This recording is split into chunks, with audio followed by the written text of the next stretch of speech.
주님의 은혜가 함께 하시기를 축복합니다. 오늘 십자가와 부활의 복음 이런 제목으로 부활절 메시지 나누도록 하겠습니다. 초대교회 전한 복음의 핵심 내용이 무엇인가? 우리가 좀 전에 읽은 고린도전서 15장 1절부터 4절까지 보면 어, 3절에 내가 받은 것을 먼저 너에게 전하였다 이렇게 표현하고 있거든요. 바울 사도도 받았다, 누구에게요? 하나님께 받았다, 그걸 전했다. 그러면서 4절에 3절에 성경대로 세 가지를 얘기하는데, 성경대로 그리스도께서 우리 죄를 위하여 죽으셨다. 그 다음에 4절에 장사 지낸 바 되셨다. 그 다음에 성경대로 사흘 만에 다시 살아나셨다. 그래서 이게 초대교회에 전한 핵심 복음이에요. 뭐죠? 부활의 복음. 부활의 복음. 이게 신앙 고백이고 메시지예요. 그래서 우리가 그 예수님의 십자가의 죽음과 부활이 뭘 의미하는지, 어떤 사건인지를 우리가 잘 이해하는 것이 정말 중요합니다. 첫째, 예수님의 십자가와 죽음을 해석하는 열쇠는 부활입니다. 그 밑에 첫 번째, 부활하심으로 우리의 주님이 되시다. 예수님이 부활하심으로 우리의 주님이 되셨습니다. 예수님 십자가 죽음의 진정한 의미를 이해하기 위한 열쇠는 부활입니다. 공생애를 시작하면서 행하신 놀라운 예수님의 말씀 선포와, 그리고 병자를 고치시고 치유하시는 장면을 경험한 사람들은 예수님을 따라왔습니다. 많은 무리들이 예수님을 따랐죠. 그런데 예수님이 십자가에 달려 죽어버리셨어요, 어느 날. 그러니까 그러자 제자들이, 또 따르던 무리들은 말할 것도 없고 예수님의 제자들이 대단히 실망했고 혼돈 속에서 슬픔을 안고 뿔뿔이 흩어졌습니다. 일부는 숨어 있기도 합니다. 왜냐하면 구약 성경에 보면 예수님이 십자가에 달려 죽는 것, 그러니까 십자가에 누구든지 달려 죽는 죽음은 하나님께 저주받은 죽음이라 그랬거든요. 예. 속으로 기도하면서 들으세요. 오늘 설교는 이렇게 쭉 논리적으로 따라와야 이해될 수 있는 설교이거든요. 예화 중심의 설교가 아니고요. 그래서 뭐 언제든지 예화 중심은 아니었지만 하여튼 속으로 기도하면서 들으시면 좋겠어요. 신명기 21장 22절 22절 23절을 같이 한번 읽을까요? 시작. 사람이 만일 죽을 죄를 범함으로 내가 그를 죽여 나무 위에 달거든 그 시체를 나무 위에 밤새도록 두지 말고 그날에 장사하여 내 하나님 여호와께서 내게 기업으로 주시는 땅을 더럽히지 말라. 나무에 달린 자는 하나님께 저주를 나무에 달린 자는 어떻게 하나님께 저주받았다 이렇게 표현해요. 근데 예수님이 나무 십자가에 달려 죽으셨잖아요. 그러니까 사람들이 저주의 십자가, 저주받아 죽었네 이렇게 생각하면서 예수님을 따랐던 무리들이 혼돈에 빠져 다 흩어져 버린 거예요. 그리고 제자들도, 그냥 엠마오로 내려가는 제자는 길을 잃고 집에 가잖아요. 왜? 그리고 혼돈에 빠져서 그냥 완전히 심각한 상황에 놓였죠. 그런데 예수님이 죽은 지 사흘 만에 다시 부활하셨어요. 당시 예수님과 함께 십자가에 달려 죽은 사람들이 있었지만 오직 예수님만 부활하셨잖아요. 신령한 몸으로 부활하셨어요. 그로 인해서 죽음에 대한 새로운 인식을 갖게 된 거예요. 그러니까 죄인으로 죽었다면 부활하는 게 비정상이잖아요. 근데 죽은 자가 살아났다? 이건 뭔가 굉장한 사건인 거죠. 그래서 이 사건을 통해 제자들은 예수님을 새로운 시각으로 보게 됐어요. 사실 예수님은 십자가에 달리시기 전에 여러 차례 자신이 십자가에 달릴 것과 부활을 하실 것을 세 차례나 예고하셨거든요. 그것이 자신의 사역 곧 하나님의 일이라는 것을 말씀하셨어요. 근데 제자들은 그 말을 전혀 이해하지 못한 거죠. 어떻게 죽은 자가 살아나? 그건 불가능해. 그리고 무슨 말인지 이해도 못했어요. 그런데 진짜 예수님은 죽은 자 가운데 살아나신 일이 일어난 거죠. 예를 들면 마태복음 16장 21절 이하를 좀 볼까요? 이때로부터 예수 그리스도께서 자기가 예루살렘 올라가 장로들과 대제사장들과 서기관들에게 많은 고난을 받고 죽임을 당하고 제3일에 살아나야 할 것을 제자들에게 비로소 나타내시니, 예수님이 어떻게 된다고요? 고난을 받고 죽임을 당하고 제3일에 뭐 한다? 살아나야 할 것을 제자들에게 비로소 나타내셨다. 그랬어요. 그러니까 베드로가 이게 말도 안 되는 얘기다 생각해서 항변하여 예수를 붙들고 항변하여 이르되 주여 그리마옵소서 이 일이 결코 주에게 미치지 못하리이다. 그랬더니 예수님이 사탄아 내 뒤로 물러나라. 23절에 너는 날 넘어지게 하는 자로다. 그러면서 뭐라 그러냐, 네가 하나님의 일을 생각하지 아니하고. 그러니까 여기서 뭘 알 수 있어요? 예수님의 십자가의 사건과 순환과 부활의 사건은 하나님의 일이라는 거예요. 하나님의 일. 그렇지만 제자들은 전혀 이해하지 못했어요. 그러니까 사람의 관점으로 생각하면 십자가와 부활을 이해 못한다는 거예요. 예수님이 죽으시고 부활하시기 이전까지 일어난 사건이 뭘 의미하는지, 그 의미하는 바가 뭔지 전혀 제자들은 깨닫지도 알지도 못했다는 거예요. 그래서 예수님이 아무든지 나를 따르고는 자기를 부인하라 이렇게 말했거든요. 근데 예수님이 다시 살아나신 거예요. 그러니까 예수님이 십자가에 달려 죽으심으로 끝나는 게 아니고, 저주로 죽은 게 아니고, 다시 살아나신 사건은 새롭게 해석되기 시작합니다.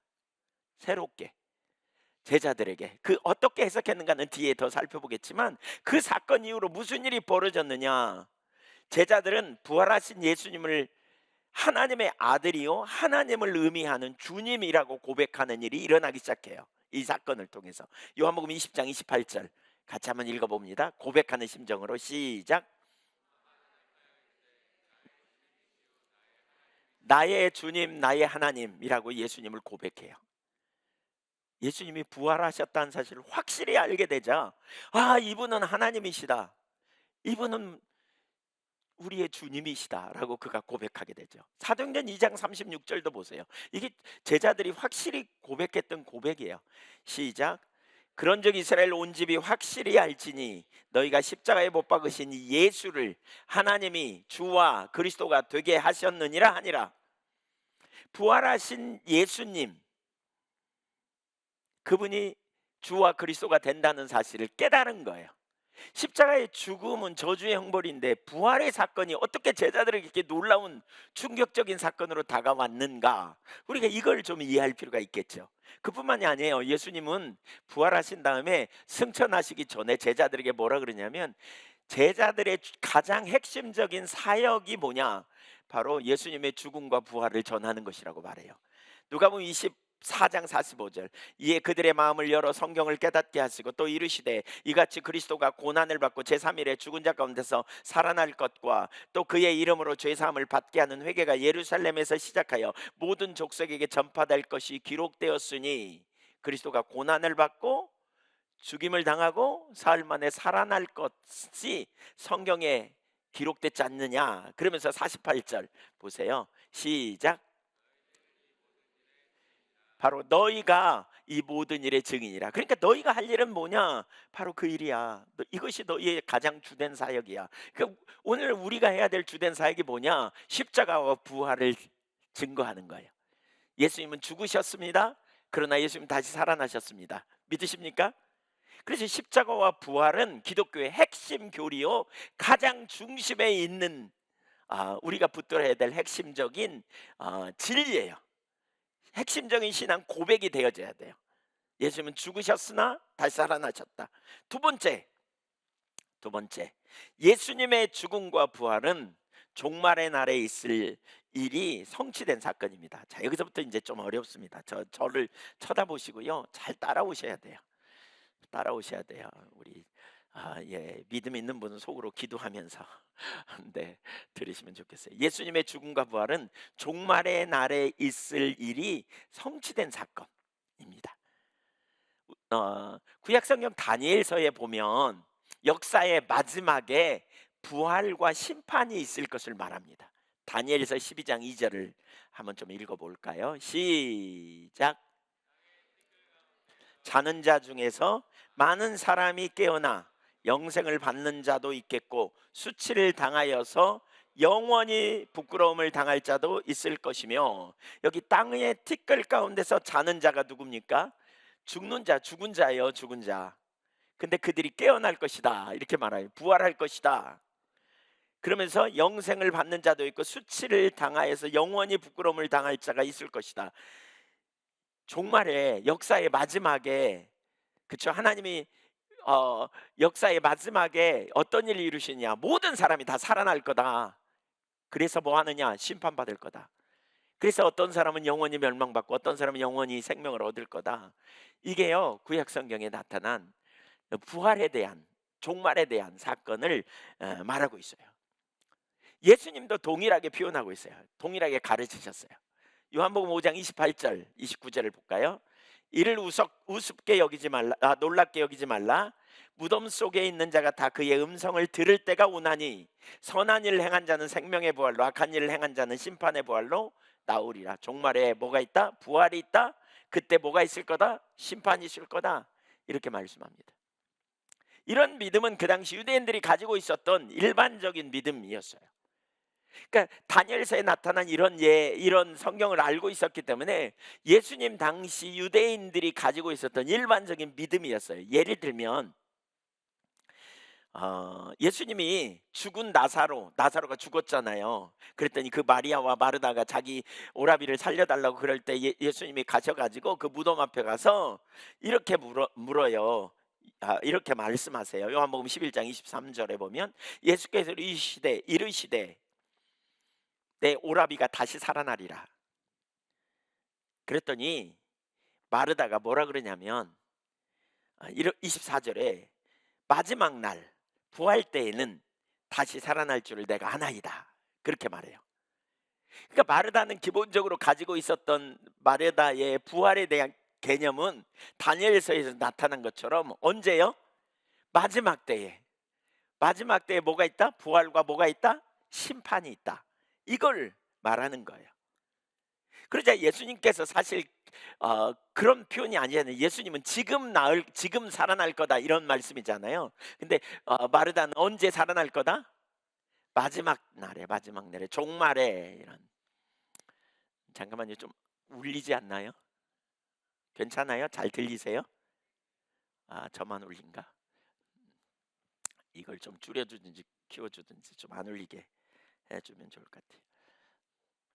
예수님의 말씀은 이 세상 끝날의 부활을 의미하지 않고 지금 행하려는 이적을 따라서 나사로가 다시 살아날 거다, 이걸 말씀했는데 마르다는 종말의 부활과 심판이 있을 것에 대한 그 구절의 근거에서 말하는 거예요. 마지막 순간에 바리새인들도 종말에 죽은 자의 부활, 곧 의인과 악인의 부활을 인정했어요. 그러니까 바리새인이었던 바울이 사도행전 24장 15절에 보면 바리새인이었던 바울이 유대인들에게, 그 총독에게 잡혀가잖아요. 그래서 거기서 자신을 변호하기 위해서, 자기를 잘못됐다고 몰아가는 그들 앞에서 자기를 변호하기 위해서 자기의 신앙이 저들의 신앙과 다름없다 이런 표현을 하면서 이렇게 말하거든요. 읽어볼까요? 시작. 그들의 기다리는 바 하나님께 향한 소망을 나도 가졌으니 곧 의인과 악인의 부활이 있으리라 함이니이다. 그러니까 그들의 기다리는 소망이 뭐라고요? 마지막 날의 부활, 그리고 심판, 그걸 기다려. 그래서 이 땅에서 뭐예요? 선하게 살라고, 이 땅에서 말씀대로 살라고 노력했다는 거예요. 바로 그 소망이 나도 있다, 지금 그 얘기하는 거죠. 그러니까 그 시대의 사람들이 가지고 있었던 신앙은 부활과 심판의 신앙을, 종말에 있을 것을 기대하는 신앙이 그들에게 있었다는 거예요. 요한계시록이 바로 이 부분을 뒷받침해 주지 않아요. 종말의 부활과 심판에 대해서 얘기해요. 요한계시록 20장 11절. 또 내가 크고 흰 보좌와 그 위에 앉으신 이를 보니 땅과 하늘이 그 앞에서 피하여 간데 없더라. 종말을 얘기합니다. 마지막 순간에 땅과 하늘이 없어져 버려요. 예. 12절. 또 내가 보니 죽은 자들이 큰 자나 작은 자나 그 보좌 앞에 서 있는데 책들이 펴 있고 또 다른 책이 펴졌으니 곧 생명책이라. 죽은 자들이 자기 행위를 따라 책들에 기록된 대로 심판을 받으니. 그러니까 종말에 있을 사건을 얘기하면서 심판받는다는 거예요. 근데 심판받기 전에 무슨 일이 있느냐? 13절 읽어볼까요? 시작. 바다가 그 가운데서 죽은 자들을 내주고 또 사망과 음부도 그 가운데서 죽은 자들을 내주매 각 사람이 부활하여 행위대로 이제 심판을 받게 될 거다, 그 얘기예요. 그래서 14절에 사망과 음부도 불못에 던져진 둘째 사망 곧 불못이라. 누구든지 생명책에 기록되지 못한 자는 바로 이 불못, 그래서 지옥을 표현할 때 불 막 꺼지지 않는 영원한 불 표현하잖아요. 그 불못에 들어가게 될 거라는 거예요. 역사의 마지막에 모든 죽은 자들이 다시 살아나서 그 행위대로 심판하시는 하나님 앞에 서게 될 거라는 거예요. 그 결과 하나님의 생명책에 기록되지 못한 자는 영원한 불못에 들어가서 꺼지지 않는 불 속에서 계속해서 고통당하며 이제 거기서 있게 될 거라는 거죠. 얼마나 끔찍해요, 여러분. 끔찍하죠? 네. 네.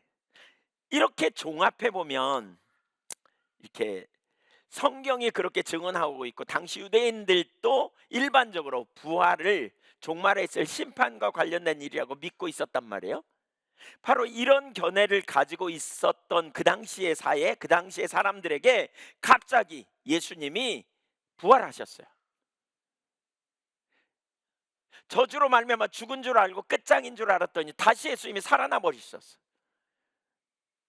그러니까 예수님의 죽음에 대한 새로운 해석이 필요함을 깨닫게 된 거죠. 부활하신 주님을 만나기 전에는 그는 그저 자신의 죄로 인해 저주받은 것으로 이해했는데 그분이 다시 살아난 거예요. 그래서 이제 예수님의 죽음과 부활이 새로운 관점으로 이해되게 된 거예요. 예수님의 죽음이 단순한 한 인간의 삶과 죽음의 차원이 아닌 마지막 날에 있을 부활과 심판에 대한 것과 연결해서 이제 예수님의 죽음을 해석하기 시작하게 됐어요. 마지막 날에 있을 심판과 부활에 대한 너무너무 중요한 사건이죠. 예. 그래서 마지막 날과 연결된 예수님의 죽음과 부활에는 두 가지 의미가 있어요. 하나는 예수님의 죽음이 하나님과 사람 사이에 해결되지 못했던 죄의 문제에 대한 완전한 해결책이고요. 또 하나는 예수님은 부활이 하나님과 그분의 창조 질서에 반역하는 모든 것들에 대한 창조주의 승리를 의미해요. 예수님의 부활은 그러니까 하나님의 승리하심을 의미해요. 하나님과 인간 사이의 죄 문제를 해결하는 것과 연결되어 있고요. 그래서 예수님의 죽음과 부활의 두 가지 의미를 지금부터 살펴볼 거예요. 그래서 두 번째, 예수님의 십자가에 달려 죽으심은 한번 따라해보세요. 하나님과 사람 사이에 완전한 해결책이다. 무슨 문제가 있어요? 죄의 문제예요. 죄의 문제. 그 밑에 첫 번째, 예수님의 죽으심의 의미. 죽으심의 의미. 표면적으로 예수님의 죽음은 한 사람의 비참한 종말입니다. 성경에서 하나님의 저주의 형벌이라고 말하는 나무 십자가에 달려 죽으셨잖아요. 그러니까 얼마나 끔찍해요. 그렇지만 예수님은 부활하셨고 하나님의 아들 곧 그리스도, 하나님의 신성을 가진 하나님으로서의 정체성을 드러내셨어요. 로마서 1장 4절 볼까요? 성결의 영으로는 죽은 자들 가운데서 부활하사 능력으로 하나님의 아들로 선포되셨으니 곧 우리 주 예수 그리스도시라. 예수님의 부활 사건 이후에 무슨 일이 벌어졌다고요? 능력 있는 권세를 행하는 하나님의 아들로 선포된 거예요. 그래서 그분은 따라서 예수 그리스도는 우리 주님이시다. 예수 그리스도는 우리의 주님이 되셨다는 게 부활 사건을 통해서. 그렇다면 여기서 중요한 질문이 하나 있어요. 왜 예수님이 죽어야 했냐는 거예요. 메시아이신데 왜 메시아가 하나님의 저주를 받아 죽어야 했을까요? 그리스도가 왜 저주를 받아 죽어야 했냐는 거예요. 그렇죠? 그분이 우리의 주님이신데 왜 그분이 우리 죄를 저주를 받아 죽어야 했을까? 뭐 금방 아시죠? 우리의 죄 때문이에요. 이사야 53장 3절 이하를 보겠습니다. 우선 구약의 이스라엘 백성들은 예수님 당시 유대인들도 이사야 53장의 의미를 이해하지 못했어요.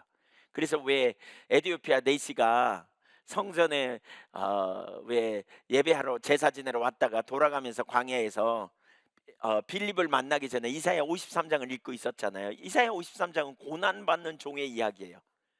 그러면서 이걸 읽다가 도대체 이 사람이 누구지? 이 본문에서 가르치는 이 예언된 이 사람이 누구지? 이렇게 혼돈 가운데 있었죠. 이사야 53장은 사실 고난받는 종으로 이스라엘 백성들이 잘 이해 못했던 부분이에요. 근데 보세요. 이사야 53장 3절, 그는 멸시를 받아 사람에게 버림받았으며 간고를 많이 겪었으며 질고를 아는 자라. 마치 사람들이 그에게서 얼굴을 가리는 것 같이 멸시를 당하였고 우리도 그를 귀히 여기지 아니하였도다. 그는 실로 우리의 질고를 지고 우리의 슬픔을 당하였거늘 우리는 생각하기를 그는 징벌을 받아 하나님께 맞으며 고난을 당한다 하였더라. 그가 누구 때문에 맞으며 누구 때문에 슬픔을 당했다고요? 우리 때문에, 우리의 질고, 우리의 슬픔, 그분이. 근데 우리는 생각할 때, 그 당시에 사람들은 생각할 때 저주받아 죽었네 저 인간, 이렇게 판단했다는 거예요. 5절 보세요. 그가 찔림은 우리의 허물 때문이요 그가 상함은 우리의 죄악 때문이라. 그가 징계를 받음으로 우리가 평화를 누리고 그가 채찍에 맞음으로 우리는 나음을 받았도다. 사람들은 그분이 받은 고난과 십자가 죽음은 하나님의 징계, 그가 죄를 지어서 저주받은 것이라고 여겼다는 거예요. 하지만 실상은 전혀 달랐어요. 실제로 저주를 받고 죽어야 할 대상은 고난받는 종이 아니라 죄 가운데 살아가는 우리 모두가, 하나님을 거절하는 우리 모두가 고난과 죄 가운데 저주받아야 할 대상이라는 거예요. 하나님을 거절함으로, 하나님을 떠남으로 말할 수 없는 고난 가운데 죄와 사단과 사망의 종로로 타는 우리를 구원하기 위해서 하나님께서 그 모든 죄에 대한 심판을 고난받는 종으로 오신 당신의 아들에게 쏟아 부으셔 버렸어요. 8절 같이 읽어보죠. 시작. 그는 곤욕과 신문을 당하고 끌려갔으나 그 세대 중에 누가 생각하기를 그가 살아있는 자들의 땅에서 끊어짐은 마땅히 형벌받을 내 백성의 허물 때문이라 하였으리요. 10절 보세요. 여호와께서 그에게 상함을 받게 하시기를 원하사 질고를 당하게 하셨은즉 그의 영혼을 속건 제물로 드리기에 이르면 그가 씨를 보게 되며 그의 날은 길 것이요 또 그의 손으로 여호와께서 기뻐하신 뜻을 성취하리로다. 하나님의 뜻이었다는 거예요. 그가 고난당하는 것이 우리를 구원하기 위한 하나님의 뜻, 우리의 죄의 문제를 해결하기 위함. 12절 그러므로 내가 그에게 존귀한 자와 함께 몫을 받게 하며 강한 자와 함께 탈취한 것을 나누게 하리니 이는 그가 자기 영혼을 버려 사망에 이르게 하며 범죄자 중 하나로 헤아림을 받았음이라. 왜요? 그가 많은 사람의 죄를 담당하며 범죄자를 위하여 기도하였으므로. 그가 많은 사람의 죄를 담당하여 범죄자를 위하여 친히, 우리의 죄를 친히 담당하심으로 그 일이 일어났다는 거예요. 예수님의 죽으심은요 오래전부터 세워진 하나님의 계획이에요. 하나님의 뜻이에요. 나무에 달려 죽은 예수님의 죽음은 하나님의 저주가 그 아들에게 쏟아 부어진 거예요. 그가 저주받을 만한 일을 해서 그런 게 아니라 모든 인류의 죄 때문이라는 거예요. 창조주요 주권자이신 하나님을 거절하고 삶 속에서 마음과 육체의 원하는 욕망을 따라 반복해서 죄를 짓는 사람들, 말씀을 통해 보여준 하나님의 뜻을 거절하고 자기중심으로 살아가는 모든 사람들, 곧 우리들이 율법의 저주를 받아야 했다는 거예요. 여러분 노마서 1장을 한번 찾아보십시오. 노마서 1장. 제가 이번 주간에 부활주일 설교를 준비하면서 노마서를 계속 이렇게 살펴봤어요. 근데 무심코 읽고 지나갔던 구절이 자다가 일어나서 갑자기 이 노마서 1장의 말씀이 생각이 났어요. 노마서 1장 28절 한번 보십시오. 28절 같이 읽을까요? 시작. 또한 그들이 마음에 하나님 두기를 싫어하며 하나님께서 그들을 그 상실한 마음대로 내버려 두사 합당하지 못한 일을 하게 하셨으니. 자, 여기 그들이 마음에 하나님 두기를 싫어했다. 여기 마음이라는 단어가 있고 빨간 글씨로 1번 이렇게 써 있죠. 밑에 보세요. 뭐라 그래 써 있어요? 뭐라고 써 있어요? 없어요? 마음 옆에 1번 있고 지식 이렇게 써 있죠. 그러니까 원래 그 헬라 원어는 지식이에요. 인식에 뭐 이런 표현으로도 할 수 있어요. 그러니까 이런 거요. 마음에 어떤 사람들은 그 사고 체계에 하나님을 안 두어. 생각 속에 하나님을 안 두어. 그럼 믿음이 뭡니까? 믿음이 믿음은 뭐예요? 하나님을 믿는 거예요. 믿음은. 그러니까 하나님을 염두에 두면 어떻게 살아요? 하나님을 믿음으로 염두에 두면 어떻게 살아요? 지혜가 없을 때 지혜를 구하고 능력이 없을 때 능력을 구하고 혹은 잘 나갈 때도 우리는 하나님께 감사하고 그쵸? 우리 살아가면서 어떻게 해요? 범사에 그분을 인정해요. 내가 하나님을 믿기 때문에 하나님이 계신 것과 하나님을 찾는 자 중에 상 주심을 알기 때문에 믿기 때문에 그걸 알기 때문에 하나님을 알고 그분을 믿기 때문에 그분을 신뢰하기 때문에 그분이 가지 말라고 하는 길 안 가는 거예요. 손해 나도 안 가는 거예요.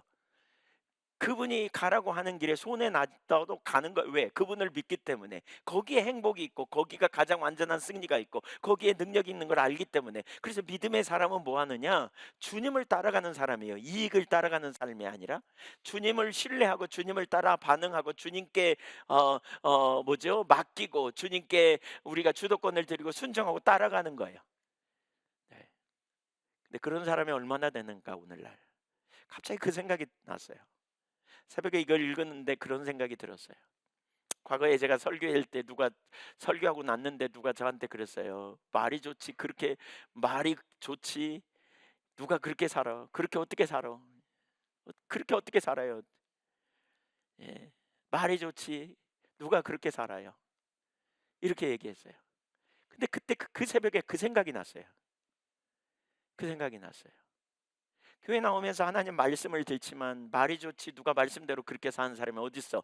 이런 생각을 갖는 사람은 틀림없이 이범주에 있어요. 지식에 하나님 빼버렸어. 인식에 하나님 없이 살아요. 그러니까 그 밑에 21가지의 망령된 행실을 하는 거거든요. 쭉 21가지 행실이 나옵니다. 거기. 예. 하나님이 그런 생각을 하도록 버려둔대. 지 마음대로 살도록 버려둔대. 그래서 여기 뭐죠? 29절 이하에 보면 불의, 추악, 탐욕, 악의가 가득한 자요, 시기, 살인, 분쟁, 시기, 악도에 가득한 자요, 수군수군한 자, 비방하는 자요, 하나님께 미워하는 자요, 교만한 자요, 자랑하는 자요, 뭐 쭉 나타나는 21가지 온갖 악한 행동을 하는 거예요. 하나님 내버려둔대 상실한 마음대로. 제가 이게 깨달아지기 시작하면서 엄청 그날 새벽에 4시 반에 일어나서부터 7시까지 하나님 앞에 회개도 하고 은혜도 구하고 그런 생각이 들었어요. 여러분, 여러분의 지식에 하나님이 계십니까? 여러분 사고 속에 하나님이 살아 계십니까? 하나님 능력이십니까? 하나님 신실하십니까? 사실 모든 인간이 죄를 범했다는 말이 이런 의미입니다. 하나님을 쏙 빼고 합니다. 제가 지난주에 강의를 5번 하고요. 화요집회까지 하면 6번 했습니다. 3시간짜리 강의를 5번 하고 나니까요. 그리고 화요집회까지 섬기고 나니까요. 거의 파김치 되더라고요. 마지막 강의를 하면서 제가 강의할 때마다 설교할 때마다 제가 하나님을 신뢰하고 하나님을 의지하거든요. 하나님 인도해 주시도록 깨닫게 하시도록 하나님 저에게 능력을 달라고 이렇게 사모하며 하거든요. 근데 지난 주간에 제가 보니까 하나님이 인식하지 않고 강의하고 있더라고요. 하나님 없이 그냥 하는 거예요. 은혜를 구하지도 사모하지도 않고. 이런 부분을 정말 많이 중심에 회개하는 자리에 갔어요. 우리 마음에 하나님이 없는 것처럼 그렇게 살아가는, 그렇게 살아가는.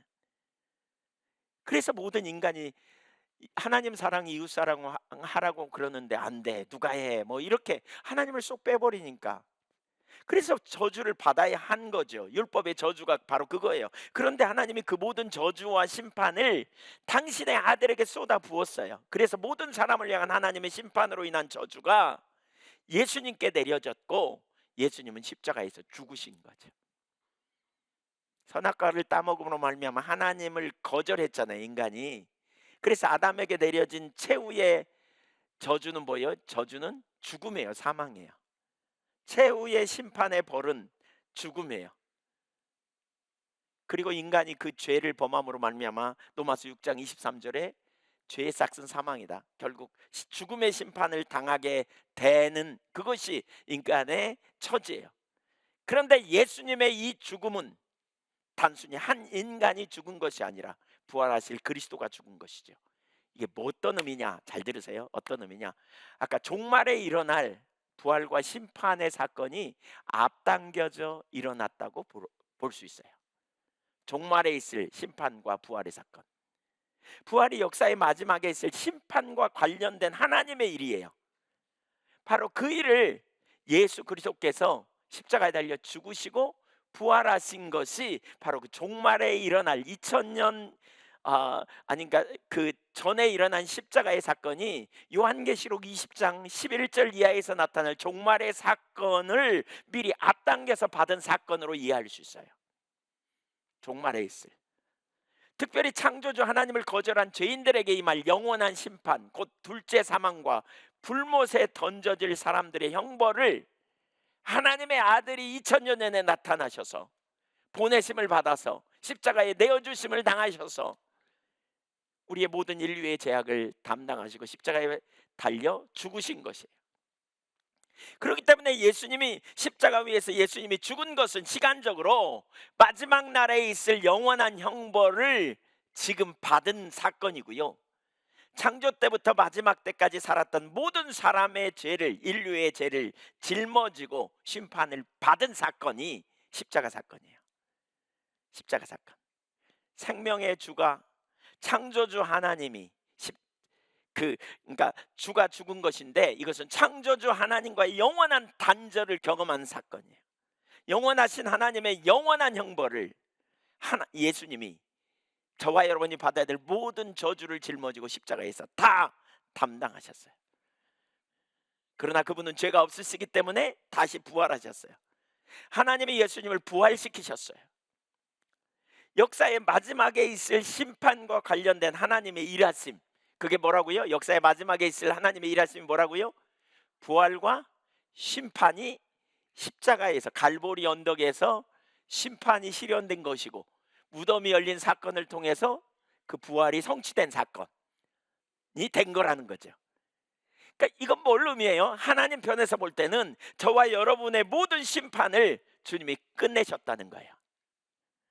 별로 감격이 없나요? 네, 심판이 끝났다는 거예요. 예수님의 부활은 3일이 안 되는 시간 안에 벌어졌지만, 인간적 계산으로 그게 가능한가라는 생각이 들 수 있지만, 하지만 하나님은 메시아이신 예수님의 죽음을 통해서 마지막 날에 이루실 하나님의 일을, 심판을 이루신 것이고요, 곧 악인이 받아야 될 모든 죄값을 예수님이 다 치르신 것입니다. 예수님의 부활이 그 증거입니다. 부활. 죽음이 하나님 심판의 모습이라면, 그와 반대되는 부활은 심판이 끝났음을 의미합니다. 그래서 우리 편에서, 사람 편에서 보면 예수님의 부활은 죄인의 신분을 벗어날 수 있는 길이 열렸음을 의미합니다. 우리는 모든 죄로부터 자유케 되는 길이 열렸어요. 사람은 창조주를 거절한 죄의 결과를 해결할 방법이나 능력이 없어요. 그래서 로마서 2장 6절 이하에 보면 하나님은 행위대로 그 사람을 심판하신다 이렇게 말하고 있는데, 행위대로 판단하신 하나님의 심판의 의롭다함을 평가받을 수 있는 그 사람은 한 명도 없었어요. 왜냐하면 그렇게 하지도 않고 그렇게 살지도 않고 반복적으로 의로운 삶을 살기도 매우 싫어하는 자리에 있었기 때문이에요. 결국 어떤 일이 벌어졌어요? 심판받아 망하게 된 거예요. 그런데 예수님의 죽음이 죄인들이 받을 그 심판을 대신 받았고, 예수님의 부활이 그 죄값을 다 지불함으로 말미암아 하나님의 심판이 끝났음을 보여주는 사건이라는 거예요. 아멘.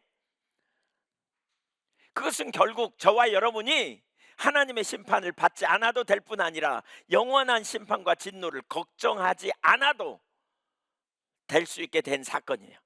왜? 우리 주님이 다 처리하셨기 때문에. 하나님과 적대 관계를 청산할 수 있게 되었고, 하나님과 새로운 관계를 맺을 수 있는 기회가 열리게 된 거예요. 어떻게요? 주님이 우리 죄를 담당하심으로요. 아멘. 그래서 우리가 어떻게 그 은혜를 누릴 수 있느냐? 자신이 죄인인 것을 인식하고 모든 십자가에서 내 모든 죄를 담당하신 하나님의 아들 예수 그리스도를 믿음으로 말미암아 우리 이제 영원한 나라에 들어가게 된 거예요. 믿으십니까?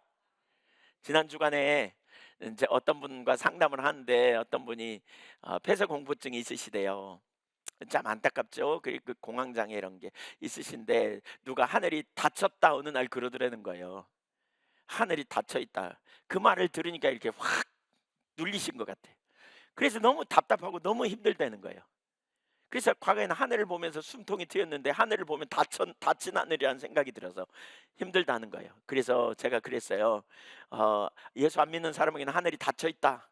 그러나 우리에게는 열렸다. 어떻게 열렸냐? 예수 그리스도께서, 그렇죠?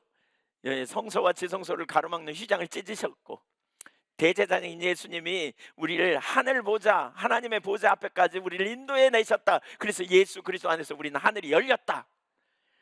맞습니까? 그랬더니 이분이 막 눈물을 흘리시더라고요. 그분을 위해 계속 중보해야 되겠다, 제가 그런 생각을 했는데 이게 선명하게 비춰지도록 그리스도 안에서 놀라운 자유함, 그리스도 안에서 놀라운 치유, 놀라운 회복이 일어나도록.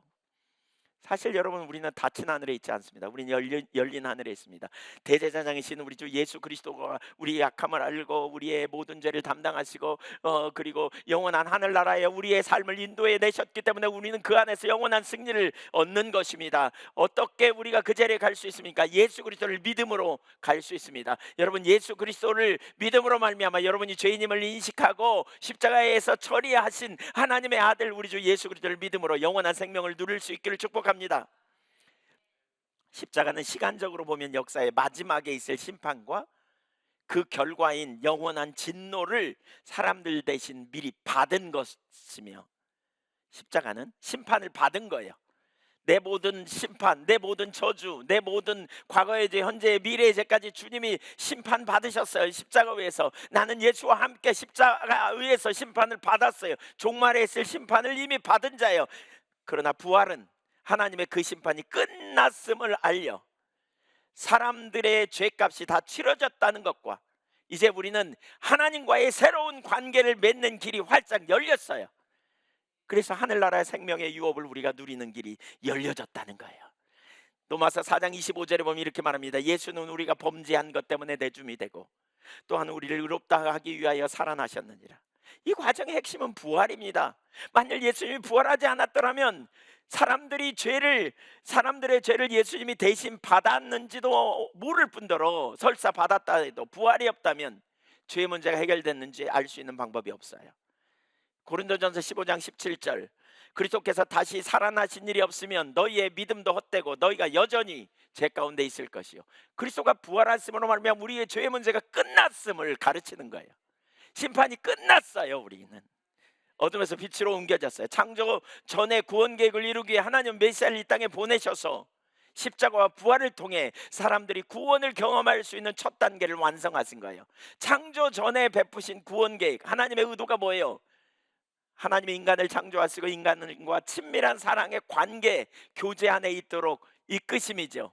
에덴 동산에 인간을 만드셔서 에덴 동산으로 이끌어 들이시고 거기서 친밀한 교제가 있었던 것처럼 400년 동안 종살이하던 이스라엘 백성들을 시내산으로 인도하셔서 이렇게 말씀하죠. 내가 너희를 내게로 이끌었다. 친밀한 교제로 인도하신, 이게 하나님의 의도예요. 하나님은 우리 아빠가 되시고 우리는 그의 자녀가 되는, 이게 창조 전에 하나님이 세우신 계획이에요. 예수 그리스도를 통해서 이제 이 관계가 회복되는 놀라운 첫 단계를 완성하셨습니다. 아멘. 두 번째입니다. 그렇다면 하나님 왜 이런 방식으로 일하셨을까? 왜 이런 방식으로 일하실까? 하나님은 이유와 목적이 왜 우리가 좀 봐야 돼요. 왜 이런 방식으로 일하셨을까? 로마서 1장 18절, 16절, 17절은 노마서에 나타난 두 번째 복음이죠. 복음. 내가 복음을 부끄러워하지 않는다. 예, 복음을 자랑한다, 그런 의미예요. 왜냐하면 구원을 주신 하나님의 능력이기 때문에 유대인이나 헬라인이나 차별 없이 복음에는 하나님의 의가 나타나서 믿음으로 믿음에 이르게 하느니 기록된 바 오직 의는 믿음으로 말미암아 살리라, 이렇게 표현하면서 이제 그 다음에 18절부터 3장 20절까지는 뭘 가르치냐면 하나님과 언약을 깨뜨리고 하나님을 배반한 인간의 불의한 모습이 쫙 나와요. 불의한 모습과 그 결과가 딱 나와요. 1장 18절부터 3장 20절까지 거기 내용이. 그 다음에 3장 21절부터 보면 그러나라는 이제 표현이 우리말에는 안 나와 있지만 3장 21절 이하에 보면 그러나 이제는 완전히 전환이 일어나는 거죠. 예. 인간이 하나님을 배반하고 떠남으로 말미암아 그 지식에 인식에 하나님을 버려도 버려 갖고 상실한 마음대로 막 가는 그런 인간, 그런 소망이 없는 인간에게, 그러나 이제는 하나님이 한 의를 나타냈다. 3장 21절 22절 그 내용을 우리가 좀 볼까요? 이제는 율법 외에 하나님의 한 의가 나타났으니 율법과 선지자들에게 증거를 받은 것이라. 곧 예수 그리스도를 믿음으로 말미암아 모든 믿는 자에게 미치는 하나님의 의인이 차별이 없느니라.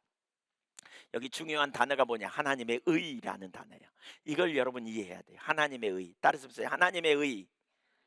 헬라어 단어로는 디카이오시네 이런 단어고요. 히브리어는 짜디크, 의, 하나님의 의. 하나님의 의가 뭐냐? 의가 뭐냐? 그러니까 하나님과 관련해서 다스림이나 심판을 통해 인간을 비롯한 모든 창조 질서를, 피조 세계의 창조 질서를 유지하는 하나님의 성품이다, 이런 표현을 해요. 또 다른 한편으로는 사람 사이의 관계, 특별히 언약 관계의 의무를 신실하게 이행하는 것을 의미하기도 해요. 언약 관계를 신실하게 의미하는. 그러니까 언약을 맺을 땐 관계잖아요. 나와 너의 관계, 그렇죠? 이 관계를 신실하게 의지함. 그러니까 이런 의미예요. 창조 질서를 유지하는 하나님의 속성, 이게 뭐예요? 법, 기준. 그래서 법정적 의미의 어떤 그러한 법정적 의미의 의로움, 의죠, 의, 발음, 그렇죠? 잘못하면 심판하고 잘하면 상 주고, 이런 어떤 법정적 의미의 의의를 의미하기도 해요. 이게 창조 질서를 유지하는 비결 중에 하나잖아요. 근데 그것과 함께 뭐가 있냐면 관계 아래에서의 의예요. 관계 안에서 의로움은 이런 거예요.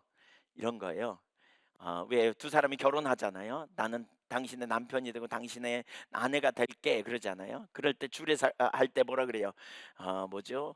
어, 어, 뭐죠? 젊었을 때나 늙었을 때나, 기쁠 때나 슬플 때나, 건강할 때나 병들 때나, 검은 머리 팥볼이 될 때까지 어, 신실하게 지키겠습니다. 이게 뭐예요? 이게 관계에서 중요한 의로움이에요. 신실함을 지키는 거죠. 관계의 신실함, 신실함. 네, 신실함. 그러니까 그 신실함을 지키는, 이게 의예요. 하나님의 그 의로움이 나타났다라는 말을 할 때요, 이 바로 이 의로움이 나타난 거예요. 인간은 불의했어요. 죄를 짓고 자꾸 범죄했어요. 자꾸 넘어져요. 그런 인간을 위해 하나님의 신실함. 그러니까 하나님의 공의로 말하면 인간 다 소망 없어, 다 끝장이야. 근데 다른 한편으로는 하나님이 신실하게 인간을 사랑하셔서 구원하기 위해서 이 땅에 오신 거죠. 그게 바로 창조주의 의로움이에요. 의로움. 창조주의 원래 계획은 사람을 만들어 그분과 아버지 자녀와의 관계, 이 언약 관계죠. 완전한 친밀한 사랑의 언약 관계를 만드는 것이 하나님의 창조의 계획이었어요. 예, 이런 계획이었어요. 그래서 궁극적으로 창조되는 계획을 신실하게 이행하시는 그 일을 이루기 위함, 이게 바로 하나님의 의예요. 이게 어디서 왔다고요? 갑자기 튀어나온 게 아니고 율법과 선지자들에게 증거를 받은 것이다, 그렇게 말했어요. 메시아를 통해 구원과 구원을 위한 완전한 방법이 있을 것을 친히 약속하신 이 의로움이 나타났다는 거예요. 이 의로움이, 하나님의 의로움이 구약에 이미 예언된 대로 나타났다, 그 말이에요.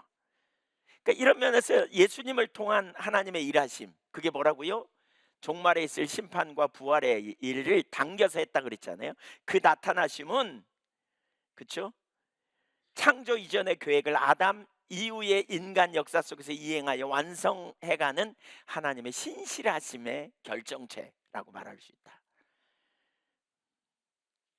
인간을 사랑하셔서 구원해 내시는, 불의한 인간을 심판하고 법으로 다루지 않고 구원해 내시기 위한 하나님의 일하심이라고 볼 수 있어요.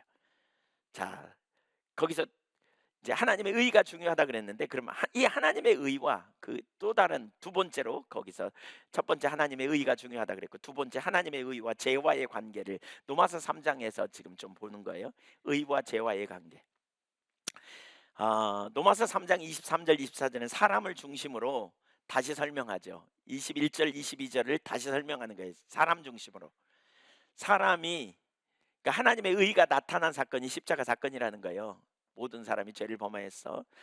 이제 근데 인간 편에서 볼 때는 모든 사람이 읽어보죠. 23절 24절 시작.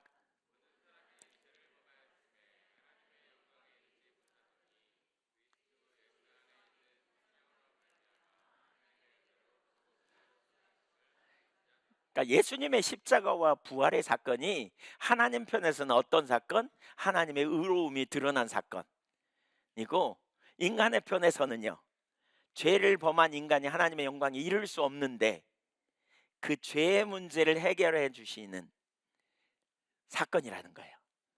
죄의 문제를 해결해 주신 하나님의 의는 인간의 죄를 해결하는 것과 관련이 있음을 보여주죠. 하나님의 의로우심은 그 관계 사이를 가로막는 것들을 치워주는 일을 하는, 이게 하나님의 의로우심이에요.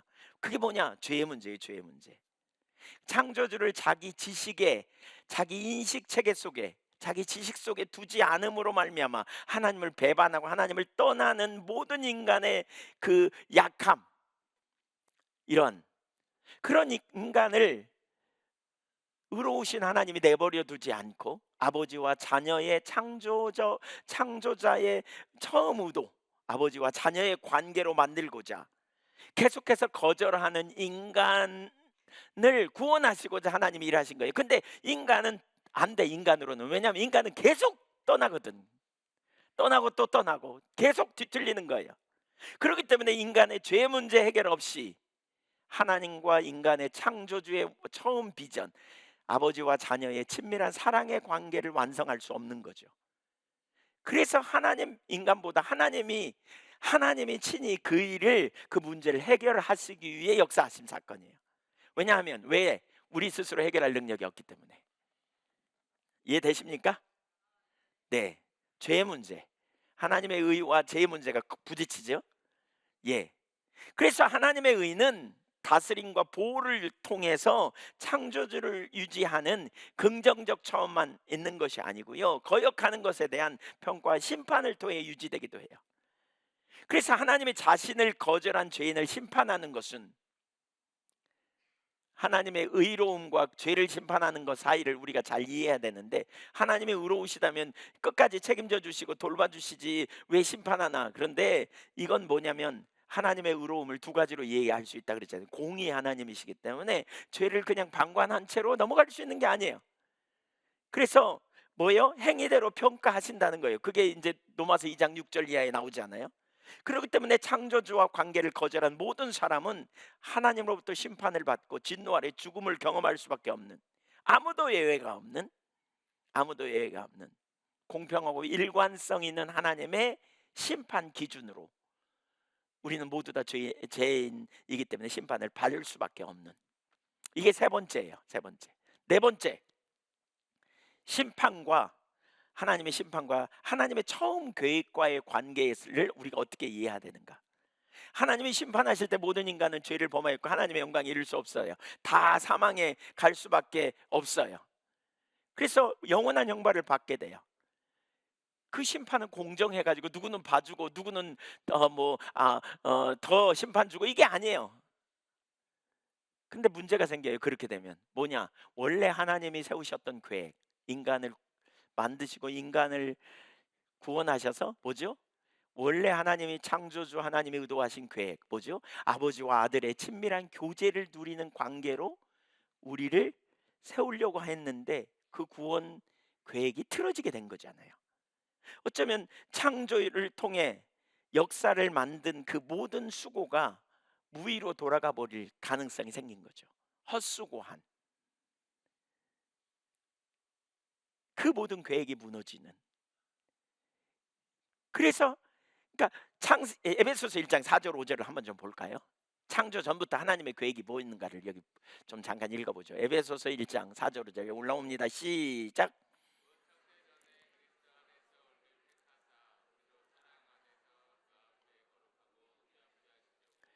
그 기쁘신 뜻대로 우리를 예정하사 예수 그리스도로 말미암아 자기의 뜻. 네, 여기 보세요. 사랑 안에서 창세 전부터 그 앞에 거룩하고 흠이 없게 하시려고 기쁘신 뜻대로 우리를 예정하사 예수 그리스도로 말미암아 자기의 아들들이 되게 하셨다. 이게 하나님의 계획이에요. 이게 하나님의 의도예요. 구약에서 내내 이스라엘의 역사를 통해 표현된 그 사랑, 때로는 부부 사이의 모습으로 혹은 자녀와 부모의 관계의 모습으로 사랑 표현된 하나님의 그 사랑이 인간의 반역으로 말미암아 완전히 깨지게 되는 것을 하나님이 용납할 수 없으셨던 거예요.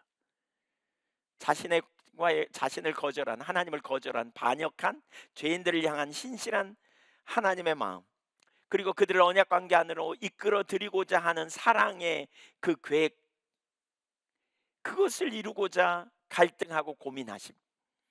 하지만 인간의 죄를 그냥 둘 수는 없는 상태. 사랑과 공의 사이에서 갈등, 고민, 바로 이것을 만족시키는 사건이 십자가와 부활이었다는 거예요.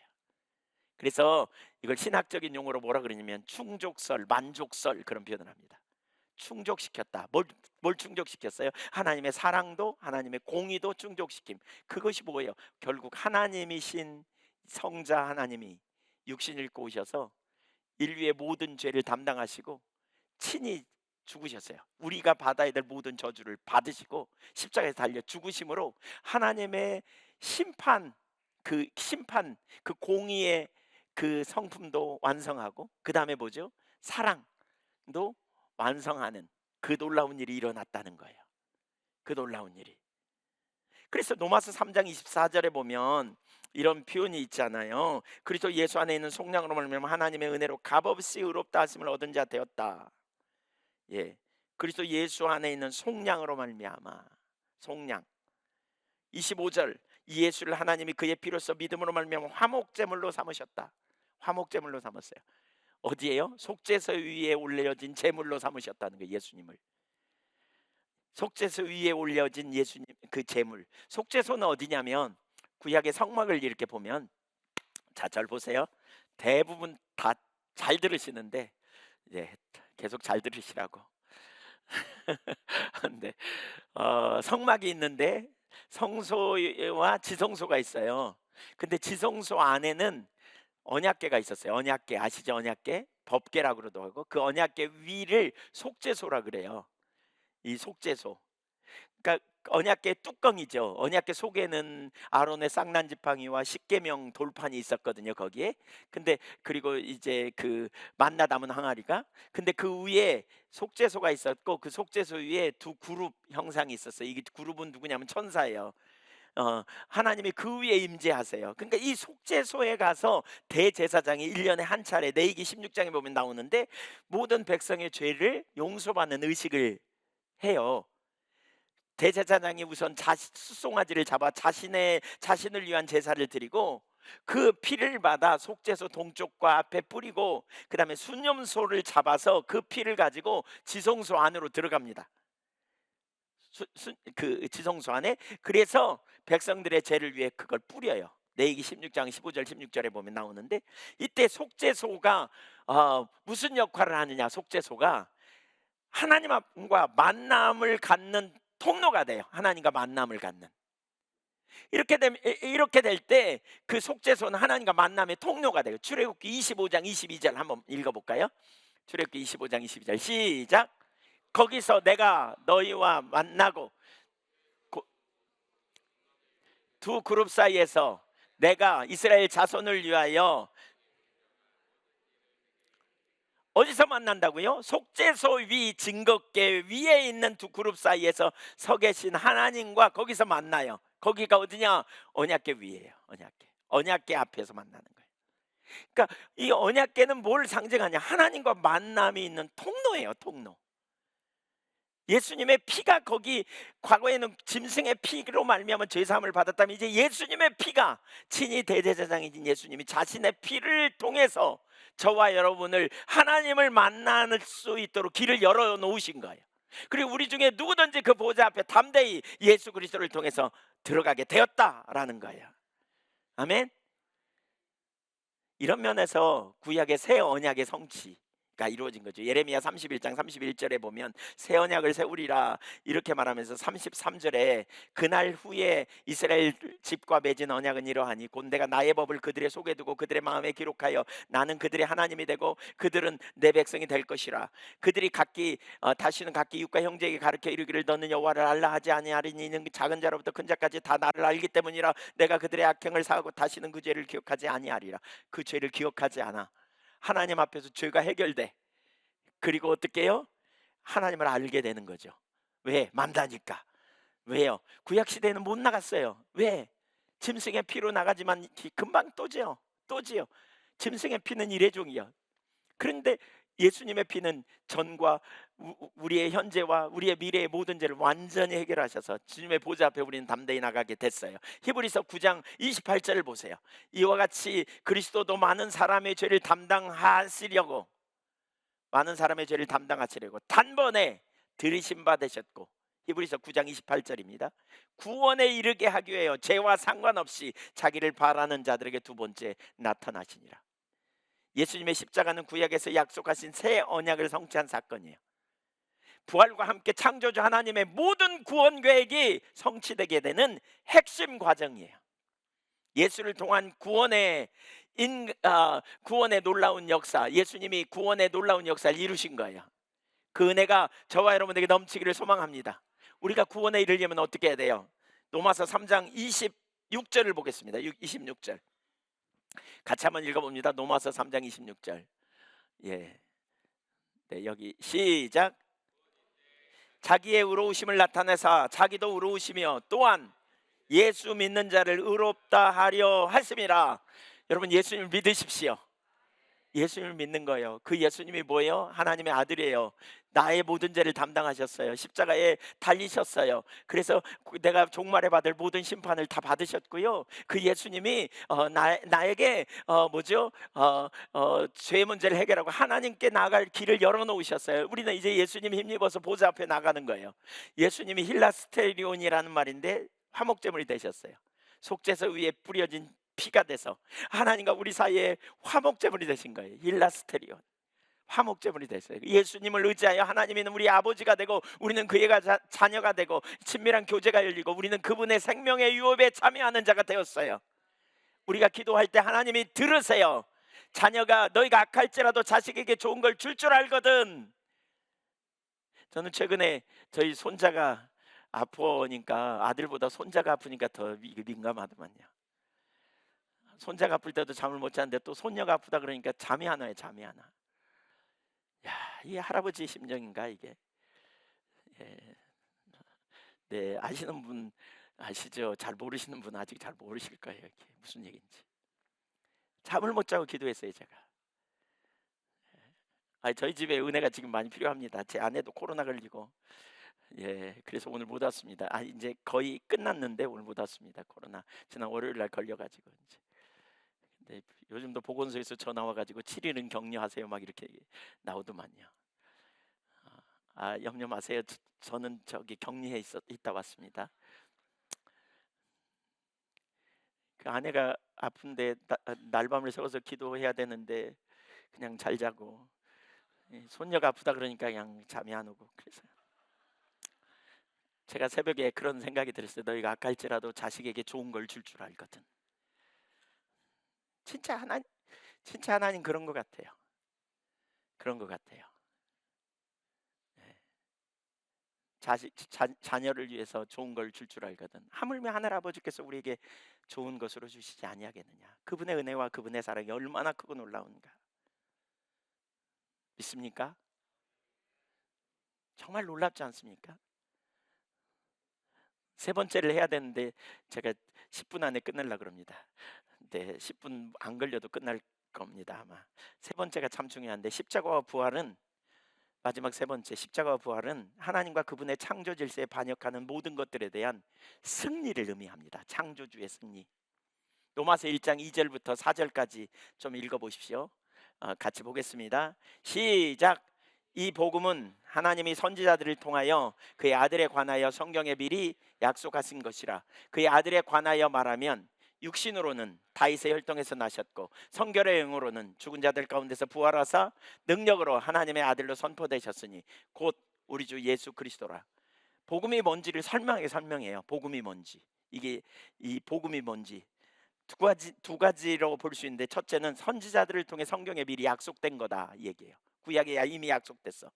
두 번째는 그 내용을 네 가지로 볼 수 있어요. 복음의 내용. 첫째는 그분은 육신적으로 다윗의 씨로 탄생하셨다. 다윗의 집안을 통해서 나온 거죠. 그렇죠? 가문을 통해 나단 선지자를 통해 예언된 대로 다윗의 가문을 통해 그리스도가 오심. 근데 육신을 입고 오셨어요. 우리와 동일하게. 이게 참 얼마나 감사한지 우리 지난주에 살폈잖아요. 우리가 넘어지지만 육신이 연약해서 주님은 모를 거야. 근데 주님 다 아신대.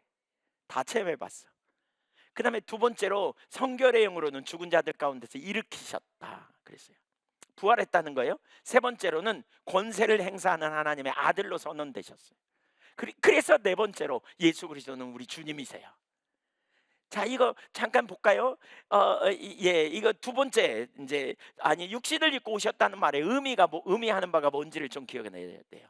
예수님이 육신을 입고 오셨다는 말은 우리와 똑같은 상태로 오셨다는 거예요. 똑같이. 그러니까 엄청난 어려움을 경험했는데 여기에서 중요한 두 가지 개념을 이해해야 돼요. 두 가지 단어를.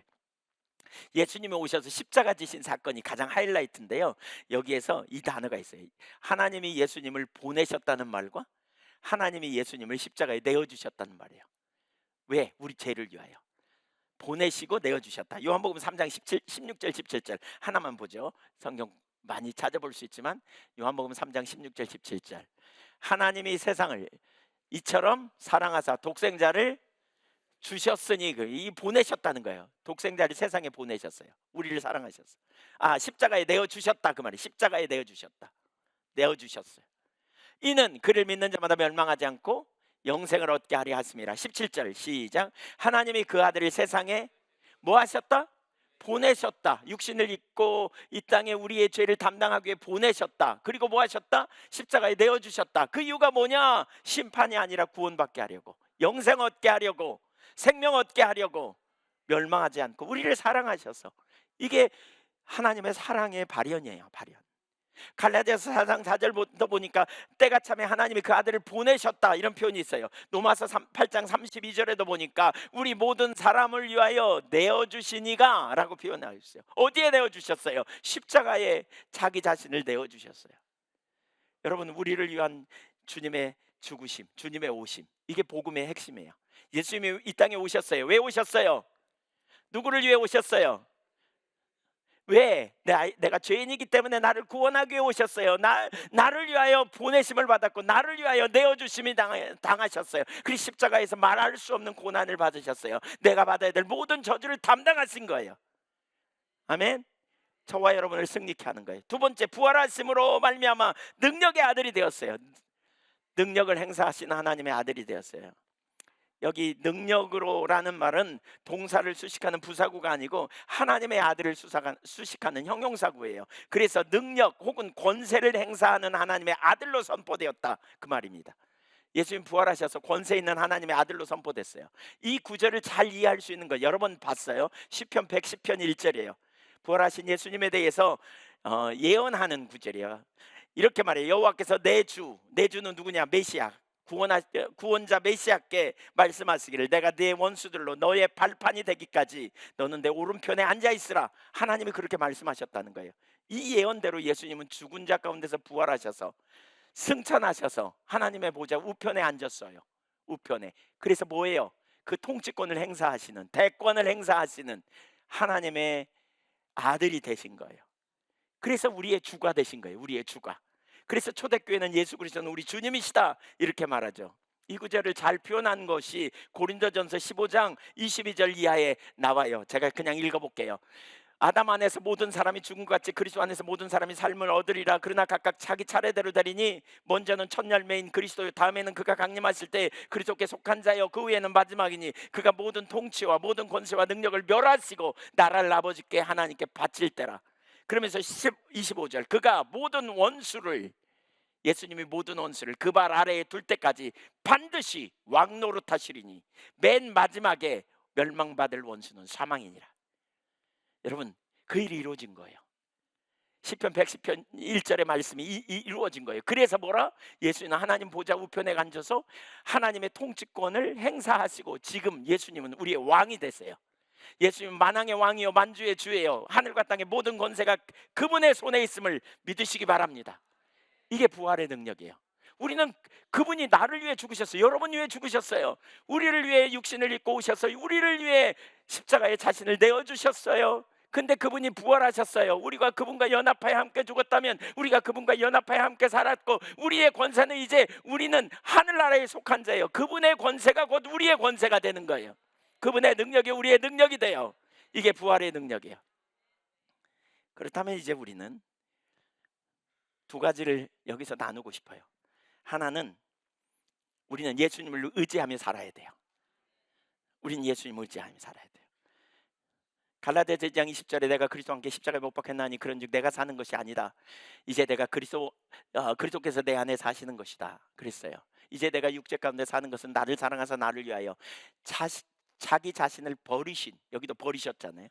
십자가에 내어주신 하나님의 아들을 믿는 믿음 안에서 우리는 이제 그 아들을 믿는 믿음 안에서 사는 거예요. 이건 정말 놀라운 일이에요. 왜? 아들이 우리와 함께 하세요. 아들이 나를 위하세요. 아들이 나와 동행하세요. 세상 끝날까지.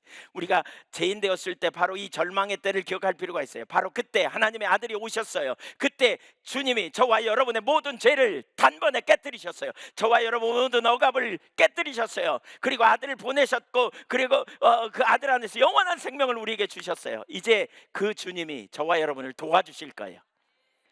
우리는 그 주님을 믿는 거예요. 여러분, 안 돼요? 여러분, 능력이 없어요? 주님을 부르세요. 주의 이름을 부르는 자는 구원을 얻으리로다. 오늘날 사람들이 환경이 어렵다고 한계를 경험하면서 절망합니다. 어떤 사람들은 이 시대를 몰라서 그렇다고 그렇게 말하기도 합니다. 모를 수 있습니다. 그러나 분명한 사실은 우리 모두가 다 한계를 경험하고 있어요. 육신을 입고 있기 때문에. 그러나 우리에게는 우리를 위하여 십자가에 달리신 하나님의 아들을 믿는 믿음이 있어요. 그분이 우리의 지혜가 되시겠다고 하세요. 그분이 우리의 거룩함이 되시겠다고 하세요. 그분이 우리의 길이요 생명이요 능력이 되시겠다고 말씀하시잖아요. 주님의 이름을 부르세요. 여러분, 실패합니까? 여러분, 낙심합니까? 좌절합니까? 부활하신 주님의 이름을 부르세요. 그분의 능력이 여러분 안에서 역사하실 겁니다. 우리 안에서.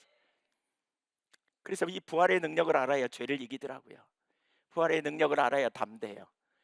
나는 부활하신 우리 주님을 믿는 거예요.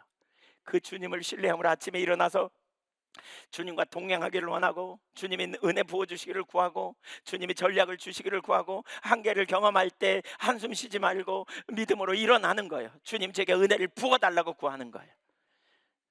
그 능력이 매번 실제가 되기를 소망합니다. 두 번째로 마지막입니다. 우리는 주님과 동역자임을 기억해야 돼요. 주님이 언제까지? 부활 승천해서 하나님의 통치권을 위임받아서 왕노로 다시는데 언제까지? 맨 마지막에 멸망받을 사망, 그게 무너질 때까지. 주님이 이미 승리 이루셨어요. 승리를 집행해 가시는 분이세요, 우리 주님은. 근데 나는 그분과 연합하여 동역자로서 우리는 복음을 전해야 돼요. 우리는 다른 사람을 섬겨야 돼요. 우리는 하나님 나라와 영광을 위해 선포하는 자리로 가야 돼요. 치열한 영적 전쟁이 있지만 주님이 저와 여러분을 부르셨기 때문에 전략을 주시고 능력을 주실 걸 믿으십시오. 출애굽한 이스라엘 백성들이 가나안에서 애굽에서 나왔지만 광야에 들어가는 모든 과정에 하나님의 능력으로 함께 하시자 역사가 일어났고 그들이 가나안 땅을 차지한 것 같이 하나님은 그들과 언약을 맺은 후 군대로 조직하며 그들을 이끄셨잖아요. 우리를 주님께서 저와 여러분을 통해 바로 그 일을 이루시기 원해요. 오늘날 얼마나 많은 사람이 억압 가운데 있습니까? 얼마나 많은 사람이 죄를 이기지 못하고 세상을 이기지 못하고 얼마나 많은 사람이 정말 회복되지 못하는 자리에 있습니까? 얼마나 심각하게 눌려 있습니까? 우리가 그들에게 나아가 부활하신 주님을 전하고 부활하신 주님의 능력 안에서 자유케 되고 그 주님의 능력을 힘입어 주님의 자원으로 살아가는 승리의 삶이 있음을 전해야 되겠습니다. 생명이 있음을 전해야 되겠어요. 우리가 그렇게 살고 우리가 주님의 동역자로서 주님의 말씀하시면 순종하고 따라가서 저와 여러분을 통해 하나님의 나라가 넓혀지고 하나님 뜻이 이루어지는 일에 귀하게 쓰임받는 저와 여러분이 되기를 간절히 소망합니다. 기도하겠습니다.